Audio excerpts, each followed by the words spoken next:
Today, I'll walk you through how to change the row height in Google Sheets, even if you're a total beginner or just need a quick refresher. By the end of this guide, you'll know exactly how to adjust row heights so you can create a more organized and visually appealing spreadsheet. Let's get started. First, open your Chrome browser. This is your gateway to accessing Google Sheets, so make sure you're ready to go. Once your browser is open, navigate to the Google Apps menu. You can find this by clicking on the grid icon located in the upper right corner of the homepage. This menu gives you access to all of Google's applications, including Sheets. Now select Sheets from the menu. This will take you to the Google Sheets interface where you can create and manage your spreadsheets. Next, create a blank spreadsheet.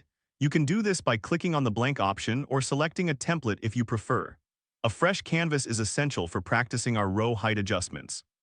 Once your spreadsheet is open, it's time to select the row you want to modify. Simply click on the row number on the left side of the screen. This highlights the entire row, making it ready for adjustments. Now on the row pane, hover over the bottom edge of the selected row. You will see a double-sided arrow appear. Click and hold the mouse button, then drag the row to your desired height. This allows you to customize the spacing for your content, ensuring everything fits perfectly. And there you have it. Adjusting the row height in Google Sheets is as simple as that. Remember, it's totally normal if this takes a moment or if your dashboard looks slightly different. The steps remain the same. If this helped you out, please give the video a thumbs up.